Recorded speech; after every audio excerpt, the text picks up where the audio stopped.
ये जो क्वेश्चन है ये आपके हिस्ट्री के मोस्ट इंपॉर्टेंट क्वेश्चन है। जैसे मैथ्स के आपको एक्सपेक्टेड क्वेश्चन कराए थे और 80% आपका जो एग्जाम आया था वो वही क्वेश्चनों में से आया था, वैसे ही हिस्ट्री का जितने भी क्वेश्चन आपके 5 चैप्टरों में से आपको प्रोवाइड किए जा रहे हैं उसी में से पूरे के पूरे आपको आएंगे। ठीक है, उनमें से एक भी क्वेश्चन जो है वो बाहर से नहीं होगा।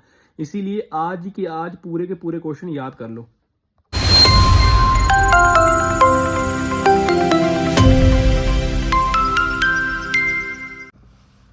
तो जैसे मैंने आपको प्रॉमिस करा था कि आपका जो मैं मैथ्स का हिस्ट्री का होगा वो मैं आपके लिए पूरी की पूरा जो मोस्ट एक्सपेक्टेड क्वेश्चन मैं आपके लिए ले आऊँगा। जैसे मैंने आपको बोला था मैथ्स का हमारा 80% मैं आपको बोलूँगा पूरा का पूरा जो मैंने आपको मोस्ट एक्सपेक्टेड क्वेश्चन बताए थे ना वही आया।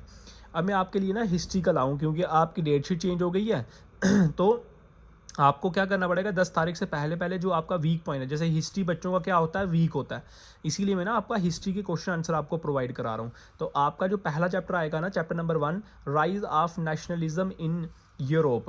Rise of nationalism in Europe ये बच्चों को बड़ा मुश्किल लगता है। ठीक है, ये 5 नंबर का आपको आएगा, 5 मार्क्स का ना। इन्हीं में से जो मैंने 4 क्वेश्चन आपको दिए ना, इन्हीं में से आपको कोई ना कोई क्वेश्चन लॉन्ग में मिलेगा। तो पढ़ते हैं। What step did the French Revolution take to create sense of collective identity among the French people.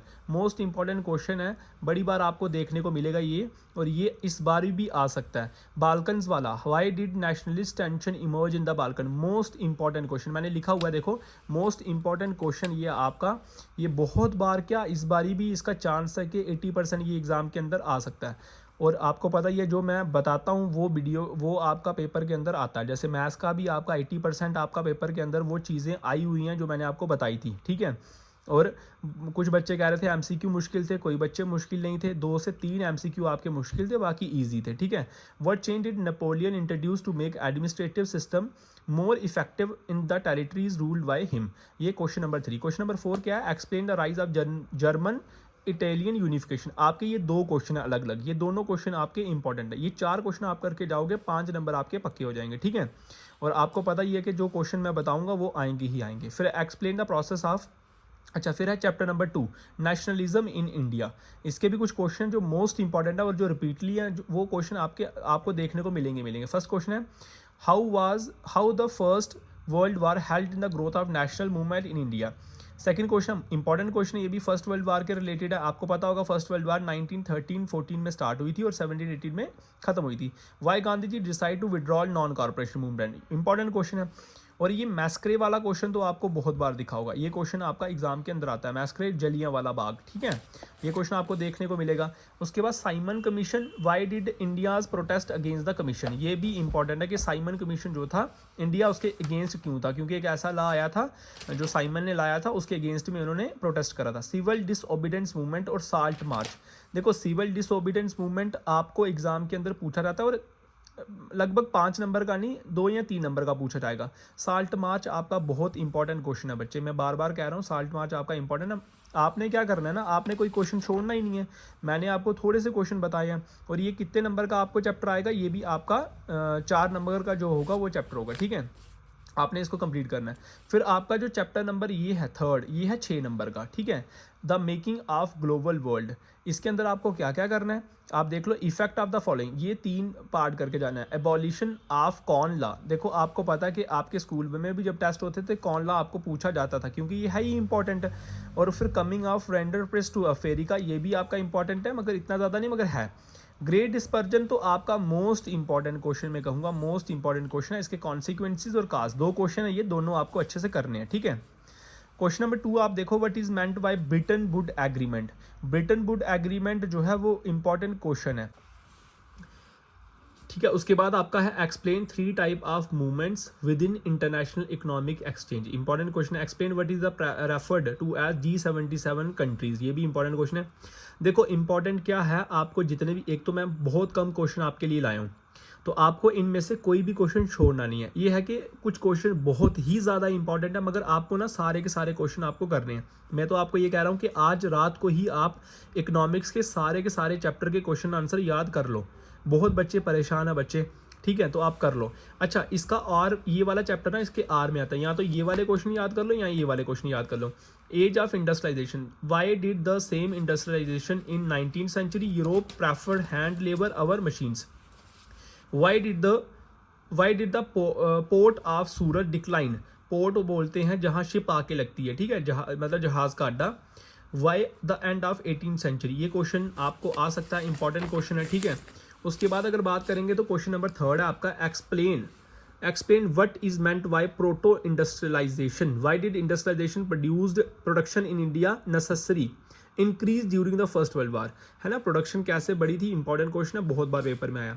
फिर चैप्टर 4 आपका रीडिंग वाला, मतलब आपको पैराग्राफ आएगा और हो सकता है उस पैरा प्रॉबेबली बोले ना 5 नंबर का आपको पैराग्राफ आएगा, उसमें से आपको क्वेश्चन निकालने होंगे, मगर हो सकता है पैराग्राफ नहीं आया तो फिर आपको ये वाले क्वेश्चन आ सकते हैं। तो आप क्या करो, ये वाले क्वेश्चन याद कर लेना, ठीक है। 4 क्वेश्चन मैंने आपको दिए हुए हैं, ठीक है। What did the spread of print culture, print culture कब स्टार्ट हुआ, उसके बाद वुमेन्स, पोअर और रिफॉर्मर्स, आपको इसके पॉइंट याद करने हैं 19th सेंचुरी की, इंपॉर्टेंट क्वेश्चन है।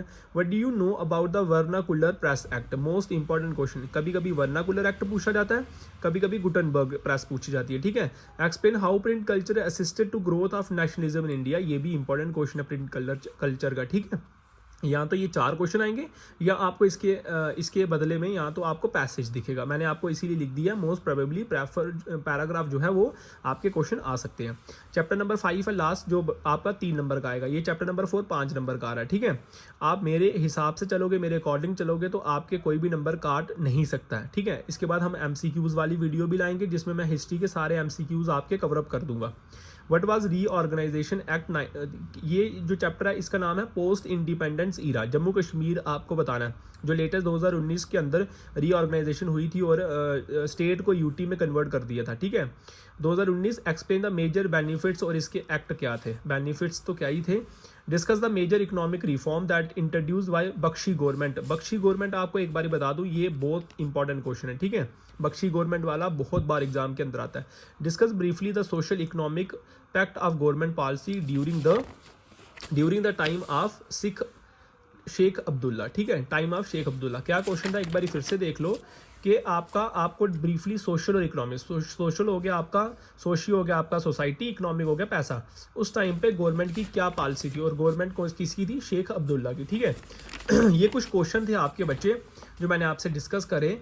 देख लो, चैप्टर नंबर पहला जो है आपका 5 नंबर का आएगा, दूसरा अराउंड आपको क्या आएगा 4-5 नंबर का आएगा, ये 5-6 नंबर का होगा ये, और उसके बाद आपको 6 नंबर का आएगा, और उसके बाद आपको जो आएगा लास्ट वाला वो आएगा आपका 5 नंबर का, और 5वां चैप्टर आएगा आपको कितने नंबर का, 3 नंबर का, ठीक है। इसके बाद आपको MCQs की भी मिल जाएंगे, हिस्ट्री के जो MCQs है वो भी आपको मिल जाएंगे, और बहुत अच्छे से आप करो। ऐसे ही आपको साइंस का जो PYQs होगा 2 मैं कराऊंगा आपको, हार्ड जोन के 2025 का भी PYQ कराऊंगा, 2024 का भी कराऊंगा, ठीक है। मॉडल पेपर आपको मैं कराऊंगा, उसी में से आपको राउंड आएगा। और मैं आपके लिए, जैसे मैंने मैथ्स का मोस्ट एक्सपेक्टेड क्वेश्चन आपके लिए लाया था और उसी में से पूरा का पूरा पेपर बना है आपका, वैसे ही मैं साइंस का भी लाऊंगा, इंग्लिश का भी लाऊंगा, SST का भी लाऊंगा, और जो आपका वोकेशनल सब्जेक्ट है, आप मेरे को कमेंट करके बताना कि आपका वोकेशनल सब्जेक्ट कौन सा है, कि मैं आपकी हेल्प कर पाऊँ कि आपने कौन सा सब्जेक्ट रखा हुआ है, ठीक है। Thank you.